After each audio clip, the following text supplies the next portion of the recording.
السلام علیکم ورحمۃ اللہ وبرکاتہ۔ معزز ناظرین کرام، ایک عربی کا مقولہ ہے جس کو حضرت علی رضی اللہ تعالیٰ کی طرف منسوب کیا جاتا ہے۔ جیسے اس دنیا کے متعلق فرمایا جا رہا ہے، لنا ملک الموت ینادی کل یوم، کہ ہر دن اللہ کا جو فرشتہ ہے جان نکالنے کے لیے وہ ندا لگاتا ہے، آواز لگاتا ہے ہر دن کہ اے انسان، اے دنیا میں بسنے رہنے والوں، یہ دنیا کی زندگی بسر کرنے والوں، نزول الموت وابنوا للخراب، فرماتا ہے کہ جو بچہ جو بھی اس دنیا میں تولد ہوا، اس دنیا میں آیا، اس کو ایک دن یہ دنیا چھوڑ کر چلا جانا ہے، یعنی اس کے لیے موت مقرر ہے۔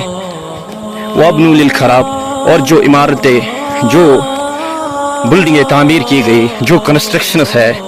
وہ ایک دن مسمار ہو جائیں گی۔ ہم اپنی اس دنیا میں اس چیز کی عکاسی بھی کرتے ہیں کہ کتنے انسان آئے، ہم اپنے آنکھوں سے دیکھتے ہیں، جو بچہ آ جاتا ہے، بڑا ہوتا ہے، جوان ہوتا ہے، پھر بزرگی میں جاتا ہے۔ بعض تو ایسا ہے کہ موت بغیر الٹیمیٹم آتا ہے، کوئی پیغام نہیں، 30 سال کا، 20 سال کا، اور کوئی چھوٹی عمر میں چلا جاتا ہے۔ تو اس بات کی عکاسی ہے اس مقولے میں کہ اپنے اس دنیا کو ہمیشہ کے لیے پائیدار نہ سمجھو، بلکہ آخرت کی تیاری کرو، کیونکہ جو بھی اس دنیا میں آئے گا اس کو ایک دن مٹنا ہے، ختم ہونا ہے۔ اور جو بھی بلڈنگیں آپ نے تعمیر کی، ہم اپنے آنکھوں سے دیکھتے ہیں، جو آج سے پہلے 10 سال 20 سال سے کنسٹرکشن تھی، اس کو مسمار کیا جاتا، پھر دوسری بنائی جاتی ہے، اور ایک دن اس سب چیز کا مقرر ہے، ان سب چیزوں کا مقرر وقت ہے، وہ ہے اذا زلزلت الارض زلزالہا۔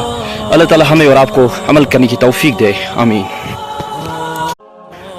السلام علیکم ورحمۃ اللہ وبرکاتہ۔ معزز ناظرین کرام، ایک عربی کا مقولہ ہے جس کو حضرت علی رضی اللہ تعالیٰ کی طرف منسوب کیا جاتا ہے۔ جیسے اس دنیا کے متعلق فرمایا جا رہا ہے، لنا ملک الموت ینادی کل یوم، کہ ہر دن اللہ کا جو فرشتہ ہے جان نکالنے کے لیے وہ ندا لگاتا ہے، آواز لگاتا ہے ہر دن کہ اے انسان، اے دنیا میں بسنے رہنے والوں، یہ دنیا کی زندگی بسر کرنے والوں، نزول الموت وابنوا للخراب، فرماتا ہے کہ جو بچہ جو بھی اس دنیا میں تولد ہوا، اس دنیا میں آیا، اس کو ایک دن یہ دنیا چھوڑ کر چلا جانا ہے۔